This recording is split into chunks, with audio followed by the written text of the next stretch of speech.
Donc bonsoir à toutes et à tous d'être présents. Donc on vous remercie de participer à cette soirée qui fait partie de tous les événements de l'EM Strasbourg dans le cadre des 10 ans de la marque EM. Donc j'ai demandé à Tcherna d'intervenir ce soir pour parler d'une thématique qui est très présente dans les organisations, puisqu'aujourd'hui on ne parle plus seulement de compétences dans l'entreprise, mais d'appétence. Et donc Tcherna a accepté de venir illustrer cette thématique. Voilà, Tcherna, je te laisse la parole. Merci. Nous sommes le 13 août 1961. La petite fille que vous voyez là sur l'image, c'est moi. J'ai 5 ans. Je vis à Berlin. C'est l'été, c'est les vacances. Et c'est un bel été d'ailleurs. On se lève, mon frère de 5 ans, mon aîné, on prend le petit déjeuner. Et mon père, comme tous les jours, il est parti au travail.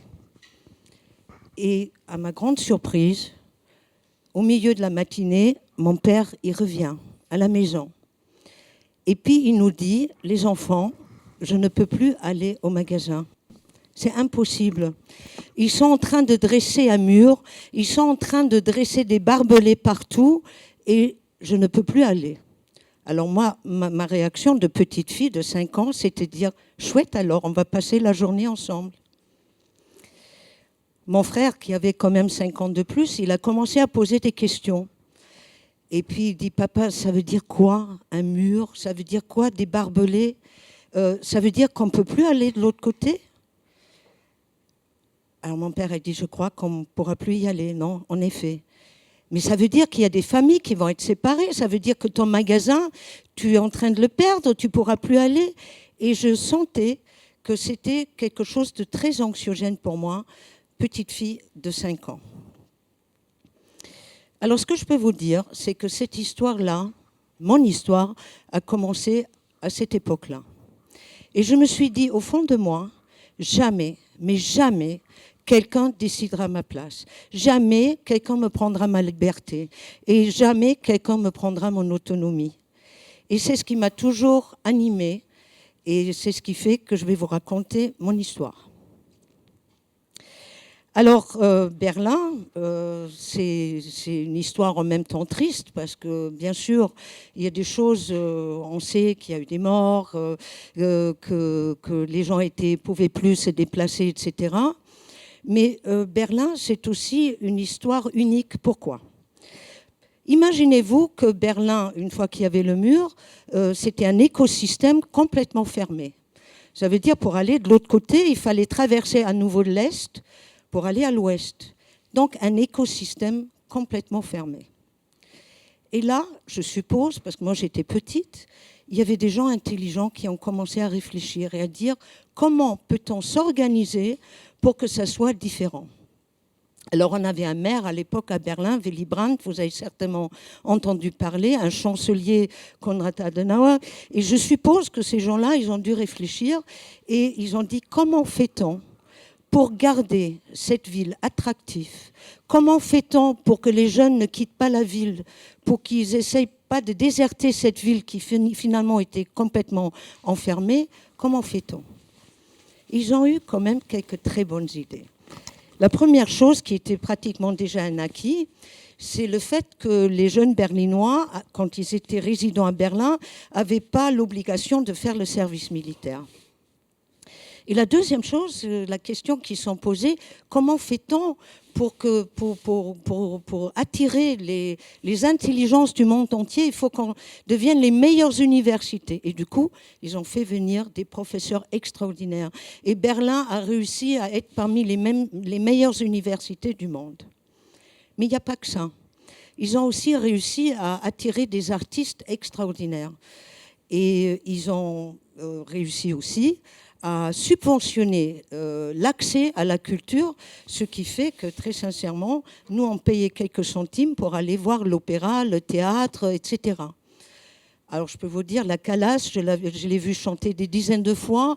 Karajan, je l'ai vu diriger. C'était extraordinaire. Et ils ont aussi réussi à créer des quartiers complètement différents et décalés. Vous avez tous entendu parler de Bauhaus, c'est connu, c'est protégé au niveau mondial aujourd'hui, mais Gropius, un des architectes qui n'était pas forcément bien accueilli partout, a créé des quartiers entiers avec son innovation architecturale. Et non seulement ils ont réussi à accueillir les meilleurs artistes, ils ont même décidé d'accueillir des artistes complètement décalés. Et du coup, Berlin a décidé de recevoir des artistes que d'autres villes ne voulaient pas recevoir. C'est ce qui fait que j'ai pu voir la flûte enchantée, mise en scène à la japonaise, tout en blanc, là où la flûte enchantée est plutôt un opéra très coloré. Et alors, ce qui m'a marqué, c'est une comédie musicale que vous connaissez tous, Hair. Vous vous rappelez Let the Sunshine In? Ben, personne ne voulait accueillir Hair. Vous savez pourquoi? Parce que c'est la première fois qu'il y a des artistes qui dansaient et chantaient nus sur scène. Alors vous pensez bien que les Américains, ils n'étaient pas prêts à les accueillir. Il y avait d'autres villes qui n'étaient pas prêtes à les accueillir. Mais à Berlin, ils ont même construit un bâtiment spécialement pour recevoir la comédie musicale Hair. Alors la vie était très belle à Berlin. Même quand on était enfermé, l'écosystème a réussi à s'organiser de manière exceptionnelle.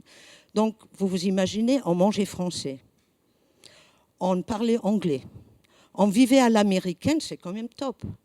C'est quand même assez extraordinaire. Alors depuis ce temps-là, ce côté appétence, ce côté plaisir, c'est ce qui m'a toujours animée. Sauf que quand moi je commençais ma vie professionnelle, eh ben, c'était trop tôt. On ne voulait pas entendre parler de ça. Alors pour vous faire un peu l'histoire quand même économique, pour comprendre pourquoi c'était trop tôt, dans les années 50-60, il se passait quoi? Ben, les entreprises, ils avaient surtout besoin de produire parce que la demande du consommateur était beaucoup plus forte que ce que les industries pouvaient fournir. Exemple, quand mon père voulait acheter une voiture, on attendait 3 mois pour avoir une voiture. Et encore, on ne pouvait pas choisir la couleur. Eh oui. Et donc ça, c'était les années 50-60. Et après, quand ils sont arrivés à produire correctement, il y a les années concurrence qui ont démarré. Donc aussi les années marketing. On pense que le métier du marketing, c'est quelque chose d'ancien. Pas du tout. C'est relativement récent comme métier, le marketing et la culture pub. Par contre, la publicité qu'on regardait à l'époque n'a plus rien à voir avec la publicité que vous voyez aujourd'hui, parce qu'elle n'était pas chargée d'émotions comme on peut le voir aujourd'hui.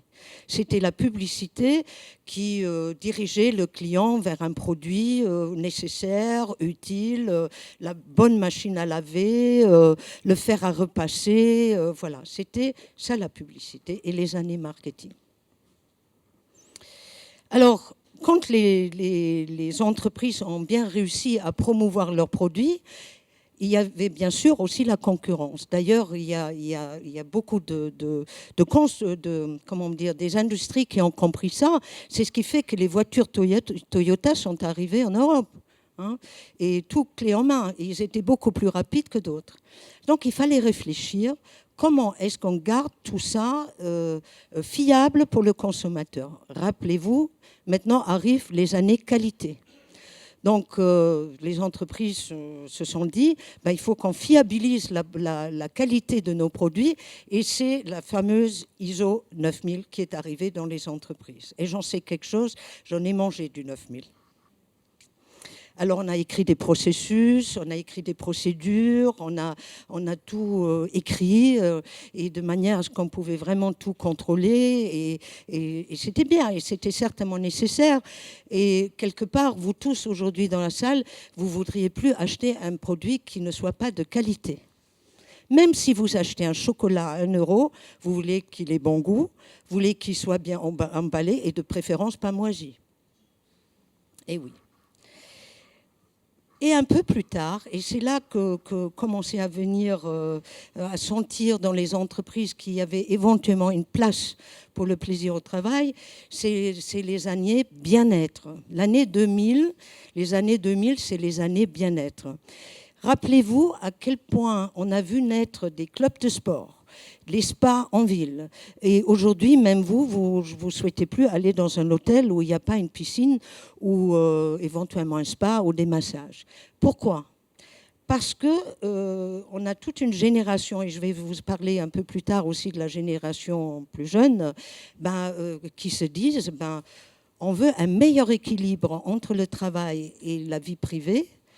Et pour ça, on doit trouver des espaces de bien-être.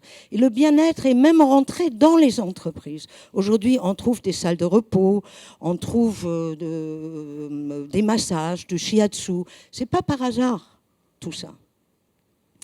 Mais là où c'est la plus grande transformation, finalement, c'est l'arrivée des jeunes. Je les adore, parce qu'eux, ils ont vraiment amené la rupture.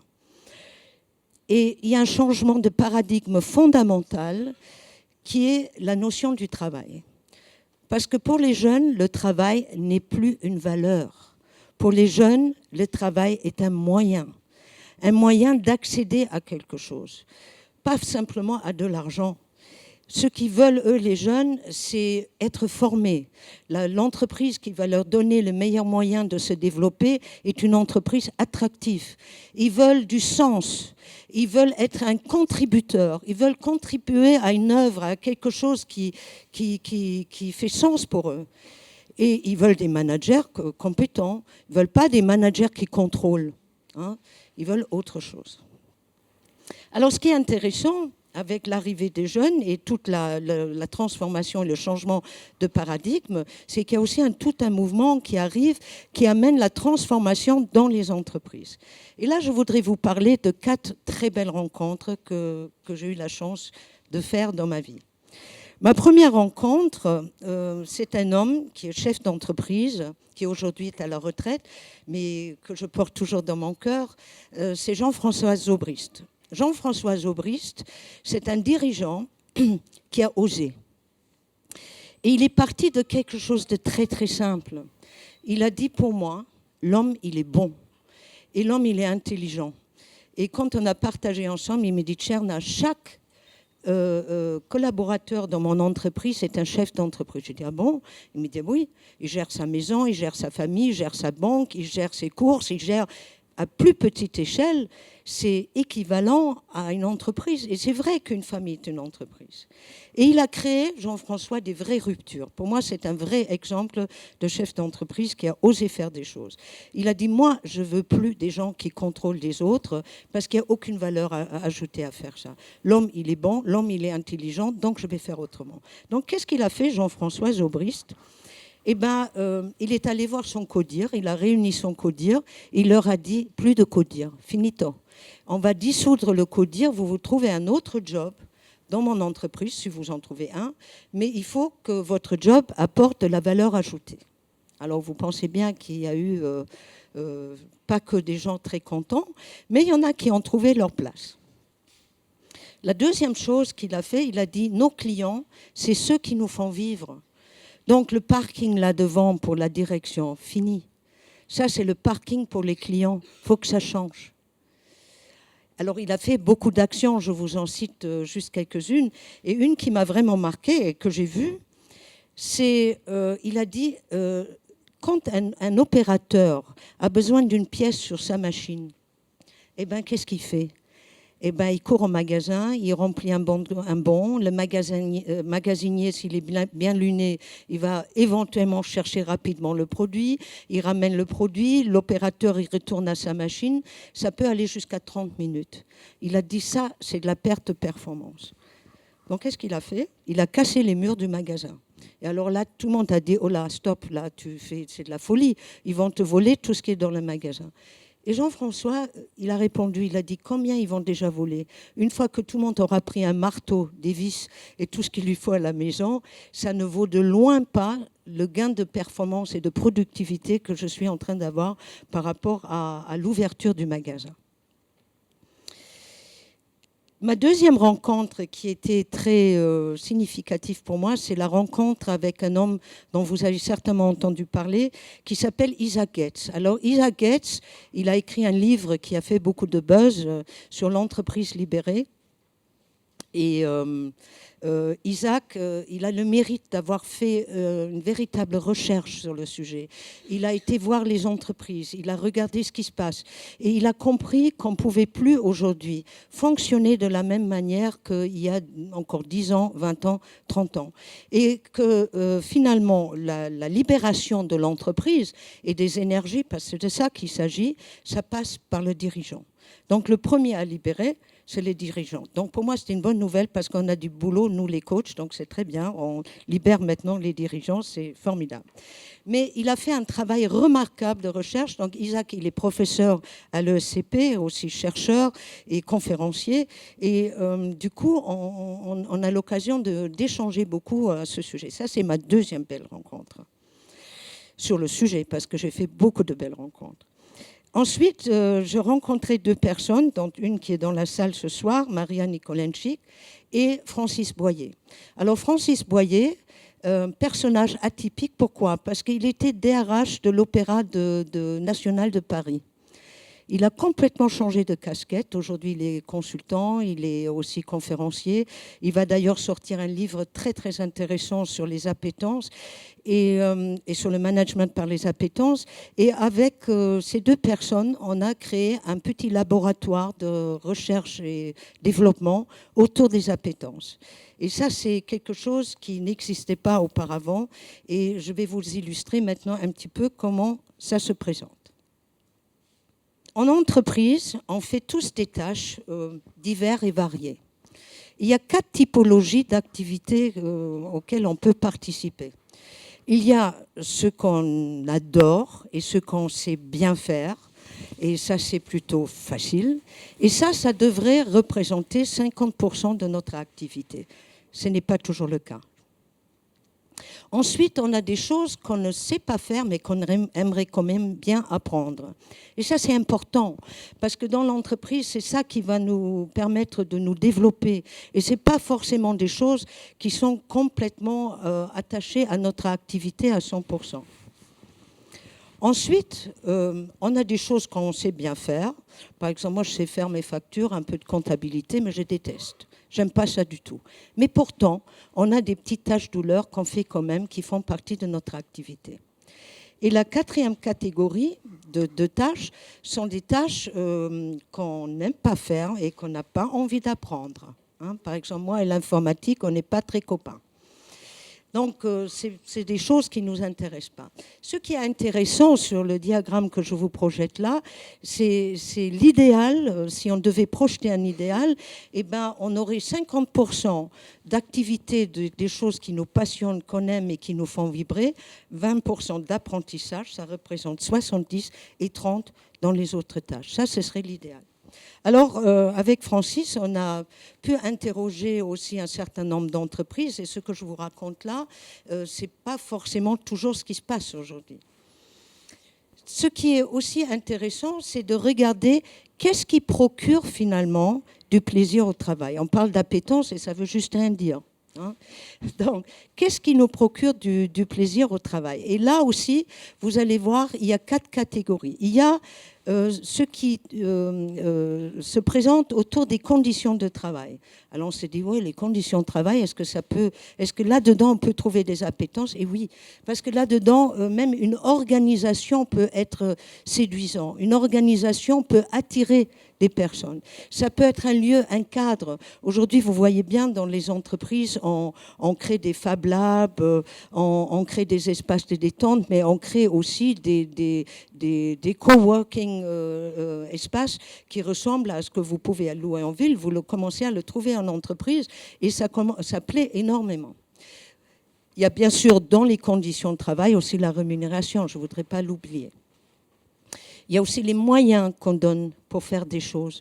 Quand il y a un collaborateur qui dit « j'ai une idée, je voudrais mettre en œuvre, je voudrais tester », là aussi l'entreprise, elle donne ou elle ne donne pas les conditions de travail pour explorer. Et puis, bien sûr, une entreprise doit donner à son salarié aussi, si possible, un bon équilibre de vie entre la vie privée et la vie professionnelle, et voire même sociale. Parce que pour moi, il y a un tricycle entre le social, le pro et le perso. Ensuite, vous trouvez des appétences de par l'entreprise même, et nos deux témoins vont pouvoir vous en parler beaucoup mieux que moi tout à l'heure. Il y a la marque. Quand vous interrogez des jeunes, il y a encore 10, 15 ans, 20 ans, ils disaient moi je veux travailler dans telle ou telle boîte. La marque est aussi quelque chose qui peut attirer. C'est pour ça qu'aujourd'hui la notion de marque employeur, c'est pas par hasard. Il y a aussi la notoriété. On a envie de travailler, on peut avoir envie de travailler dans une entreprise qui a de la notoriété. Il y a aussi le produit ou le service qui nous intéresse. Je ne veux pas vendre n'importe quoi. Je veux vendre un beau produit. Je veux vendre un service qui fait sens. Ça aussi, ça peut faire appel à nos appétences. Et puis, il y a les valeurs qui sont partagées dans l'entreprise. Et pour ça aussi, c'est important que vous ayez deux témoins aujourd'hui qui vont aussi vous parler de ça. Et il y a la stratégie de l'entreprise. Une entreprise, est-ce qu'elle reste fermée dans son milieu ou est-ce qu'elle est en train de s'ouvrir? Est-ce qu'elle a une stratégie d'ouverture? Est-ce qu'elle a une stratégie de croissance, de conquête? Et puis, il y a aussi les projets de l'entreprise. Un autre facteur des appétences, c'est le contenu de l'activité. Alors là, bien sûr, il y a l'intérêt, il y a la nature même de l'activité. Vous pensez bien, quand quelqu'un travaille à remplir les camions toute la journée, c'est pas aussi attractif que quelqu'un qui est en train de créer un nouveau logiciel. Ça, je peux le comprendre. Mais même à l'intérieur, et j'ai travaillé avec des gens de la logistique, j'étais à côté des opérateurs et des ouvriers, vous trouvez des choses vraiment sympa en termes d'activité. Après, il y a toute la partie autonomie. Quand on parle aujourd'hui de l'entreprise libérée, ce n'est pas par hasard. Ça veut dire donner de l'autonomie aux salariés pour qu'ils puissent décider par eux-mêmes. Pas tout, mais dans un certain cadre. Alors, beaucoup de gens pensent que l'entreprise libérée, c'est le bordel. Mais non, ce n'est pas le bordel. Ça ne veut pas dire que c'est l'anarchie. Ça veut dire qu'il y a un cadre qui est donné et à l'intérieur du cadre, on peut donner beaucoup plus d'autonomie que c'est le cas dans certaines entreprises. Après, il y a l'esprit d'initiative. Est-ce que dans cette entreprise, j'ai la possibilité ou pas de prendre des initiatives ou est-ce que je suis juste un petit soldat qui exécute un travail ? Après, il y a aussi l'apprentissage. Alors, ce n'est pas que l'apprentissage par des contrats d'apprentissage, c'est qu'est-ce que je vais pouvoir apprendre dans cette entreprise? Qu'est-ce qu'elle va m'apporter en termes d'apprentissage? Et le dernier point sur le contenu de l'activité, c'est aussi la variété des activités. Est-ce que je vais faire toute la journée la même chose? Et aujourd'hui, je commence à rencontrer des jeunes qui ont fait des grandes écoles, qui se retrouvent derrière un écran et qui laissent tout tomber et qui disent « moi, je vais faire du social et du contributif dans des pays pauvres ». Et ils ont fait de très bonnes études. Et puis, il y a aussi la nature de la relation. Est-ce que dans l'entreprise dans laquelle je travaille, il y a de la convivialité? Je peux vous dire, quand moi je rentre dans une entreprise, la première chose que je regarde, est-ce que les gens rigolent? Alors, ça peut vous surprendre, mais une entreprise dans laquelle on ne rigole pas, il y a un problème. Il faut que ça rigole. Il y a aussi le soutien psychologique qu'on peut apporter dans une entreprise. Est-ce que ça existe? Est-ce que c'est prévu? Parce que tout le monde vit des difficultés aujourd'hui. Il y a le soutien technique. Est-ce que si je développe telle et telle chose, est-ce que j'ai du soutien technique? Et il y a la coopération et bien sûr aussi la reconnaissance, qui est important. Donc vous voyez, des sources de plaisir, les appétences, il y en a, hein, on peut les trouver. Alors, ce qui est extraordinaire, c'est que Francis, quand je l'ai rencontré, il avait déjà développé un jeu de cartes autour de 30 appétences qu'on utilise aujourd'hui beaucoup en entreprise. Et c'est les 30 appétences qui reviennent le plus souvent, mais qui s'inscrivent dans le schéma que je vous ai juste présenté après. Alors maintenant, ce qui va vous intéresser, c'est le travail qui est sorti de notre laboratoire, à savoir à quel endroit peut-on utiliser les appétences en entreprise. Alors, il y en a beaucoup. Il y en a une dizaine. Pour le moment, on a trouvé une dizaine. Si vous en trouvez plus, je suis preneuse. Il y a une manière d'utiliser les appétences en individuel et puis il y a des moyens d'utiliser les appétences en collectif. Alors, je ne vais pas pouvoir vous donner tous les exemples, ce serait trop long, mais je vais vous donner quelques-unes.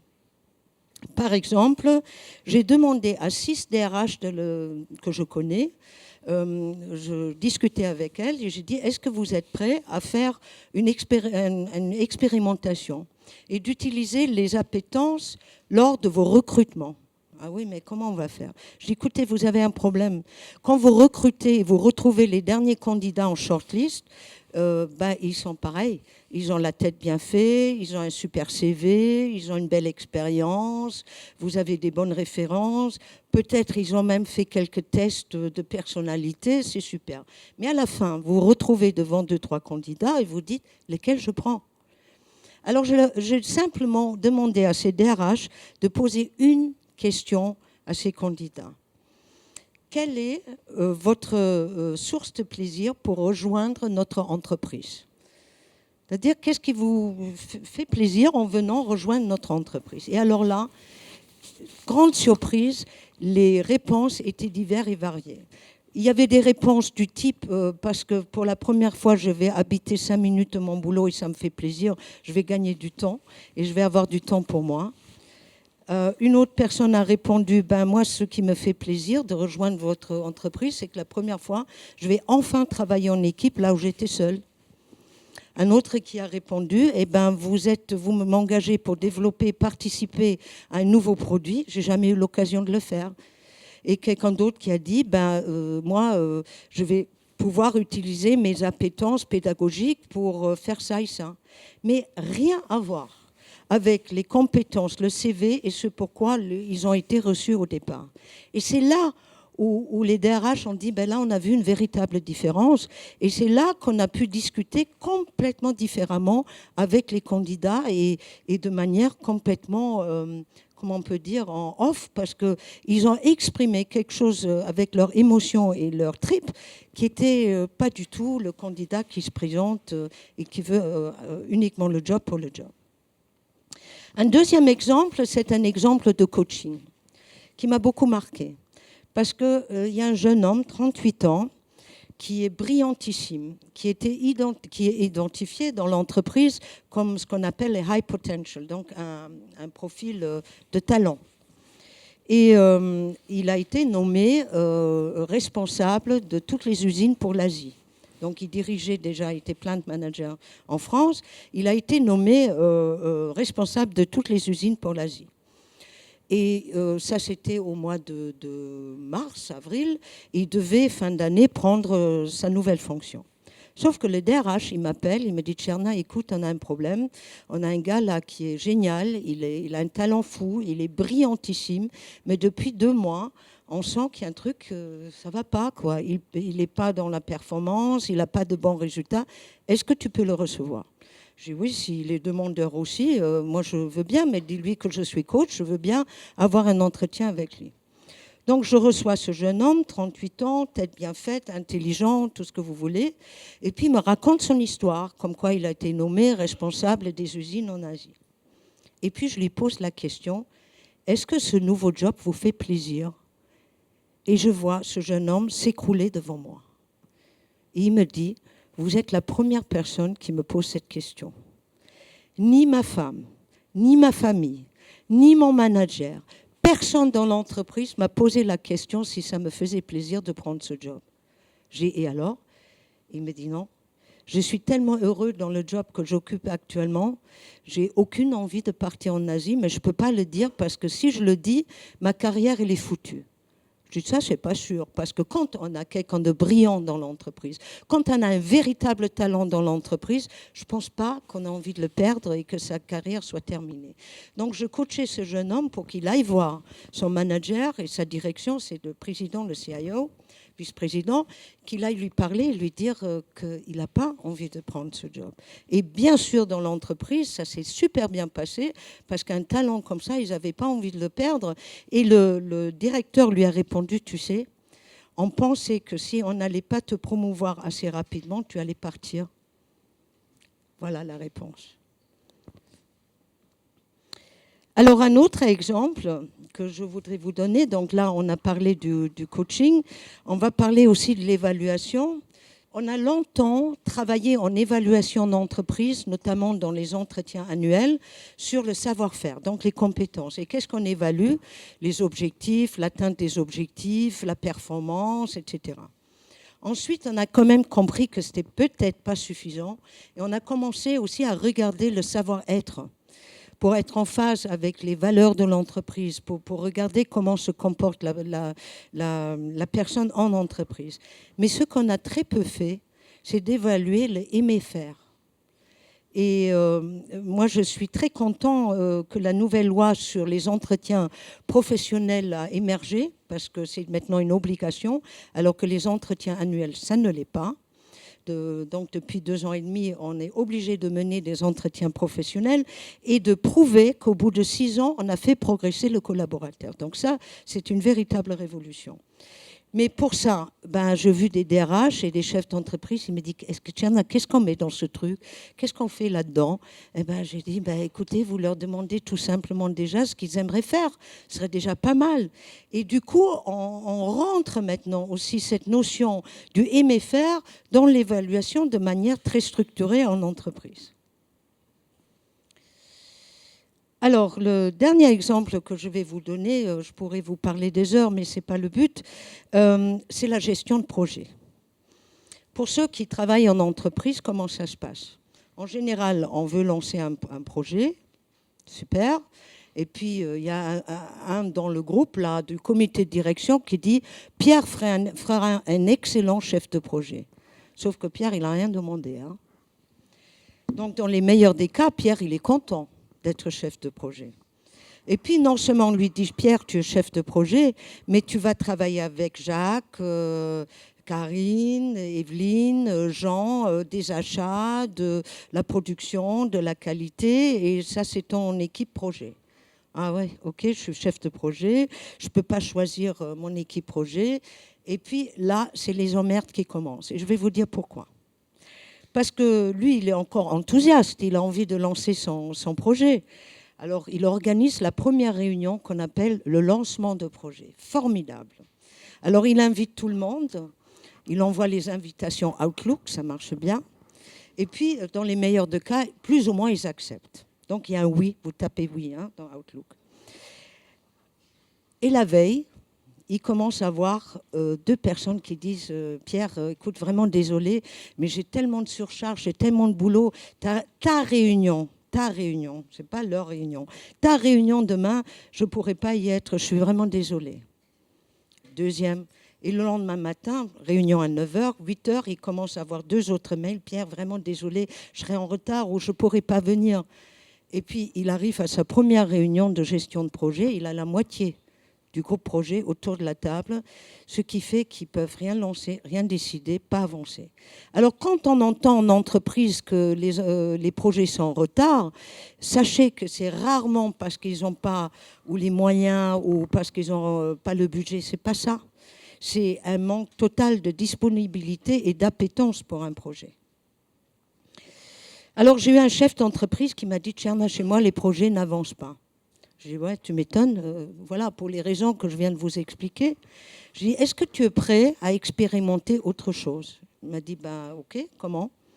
J'ai dit, écoute, je te propose quelque chose de différent. Tu vas faire appel à candidature, c'est-à-dire tu annonces ton projet et tu fais appel à candidature et on va voir qui va être intéressé et qui aura envie de participer à ton projet. Il a dit non, mais Tcherna, ça ne va pas marcher parce que des achats, ils sont tellement nus, ils ne vont jamais venir. La qualité, ils sont débordés. J'ai dit, ah tiens, ils sont débordés, donc ils ne peuvent pas venir au projet. Comment tu sais ça? Je dis, écoute, faisons l'expérience. Si ça ne marche pas, tu laisses tomber. Il n'y a pas de grand risque à faire ça. Il me dit, OK. Donc, lui, il a présenté le projet, il a fait passer par mail, il a affiché même dans les ateliers de production.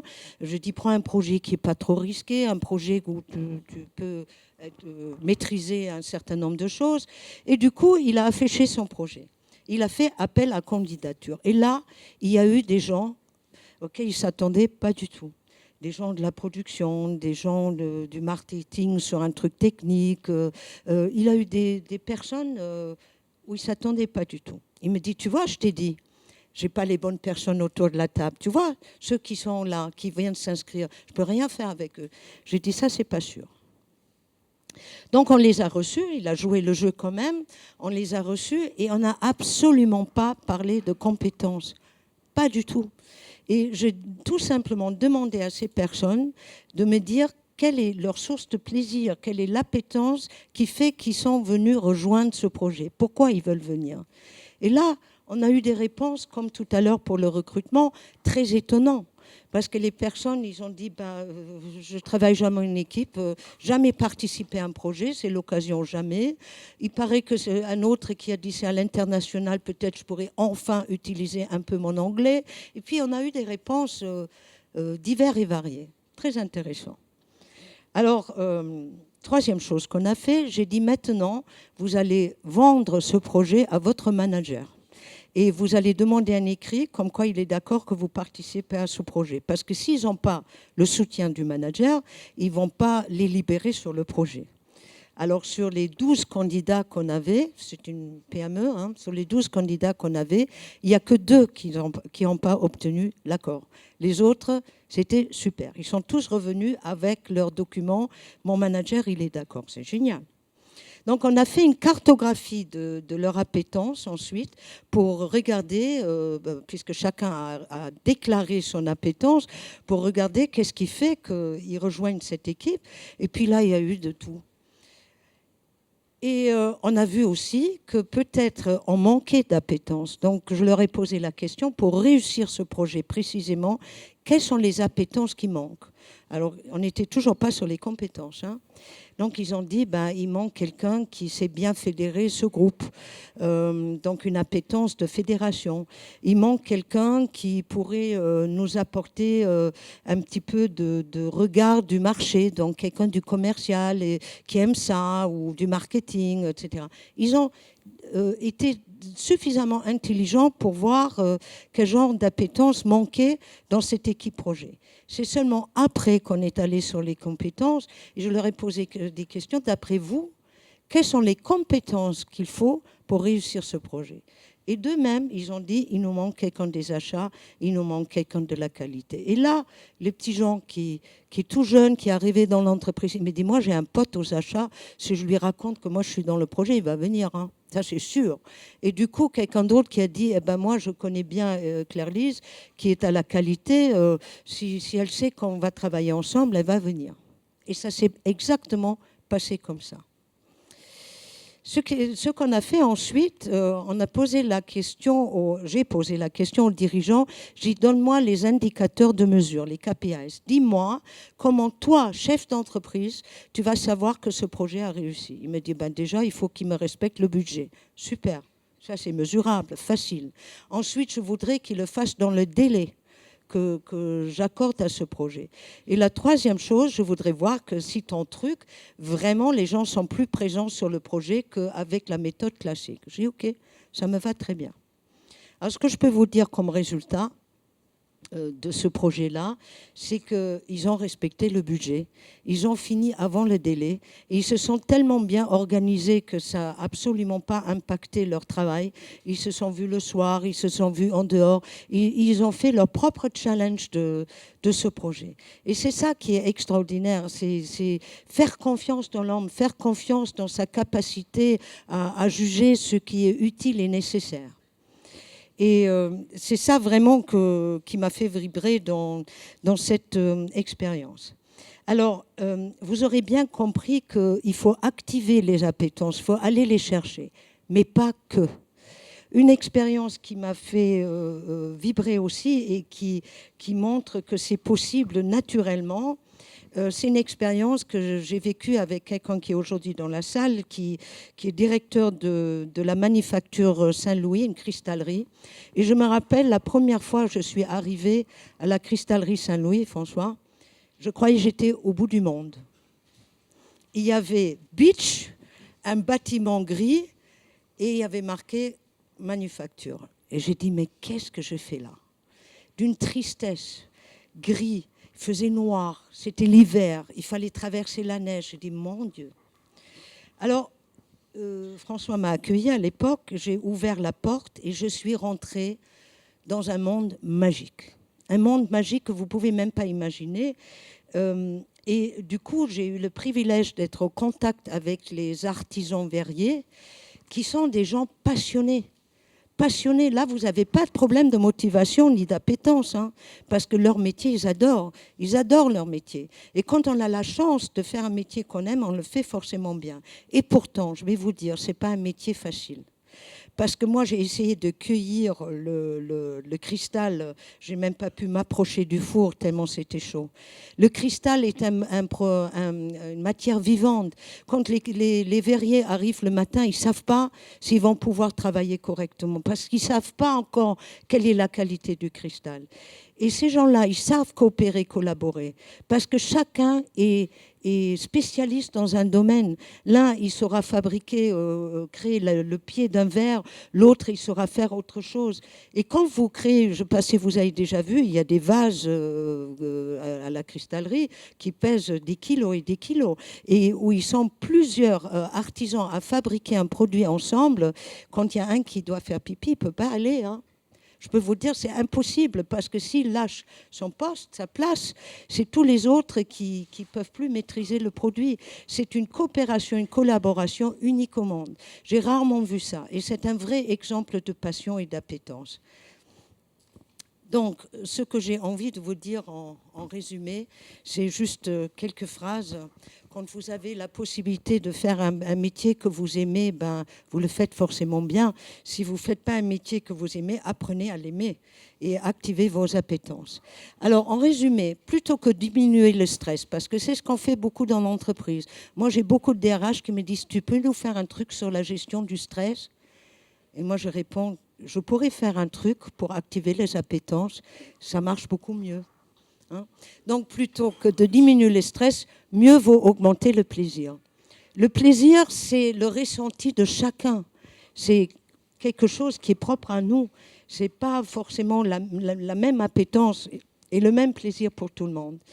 Et contrairement à la compétence qui s'évalue, eh ben, le plaisir, l'appétence, ça se déclare. Il faut que je vous dise ce que j'aime. Hein, et quand je parle, moi, des appétences, je vous parle avec mon émotion et je vous parle avec mon cœur. Donc, je vous déclare mon appétence. L'approche par les compétences, ça cloisonne, alors que celle par les appétences, ça libère. Donc, voyez aussi le lien avec l'entreprise libérée, ce n'est pas du tout par hasard. Et chacun est responsable de son plaisir professionnel. Et puis, en dernier, travailler sur le plaisir au travail. Et ça peut vous surprendre, c'est apprendre à désapprendre. Et pour ça, je voudrais vous dire aussi, moi, j'ai eu l'occasion de beaucoup chanter dans ma vie et de prendre des cours de chant. Et je me rappelle, la première chose qu'elle m'a dit, ma prof de chant, il faut que tu apprennes à désapprendre. Parce qu'avec tout ce que tu as appris, tu es tellement imprégné de tout ce que tu fais déjà que je ne pourrais pas t'apprendre des choses nouvelles. Et ça m'a marqué. Alors, pour terminer, un message important. Si je peux vous dire quelque chose qui me tient à cœur, poussez les murs de votre entreprise. Mettez-vous au contact de vos appétences et faites-vous plaisir au travail. Merci.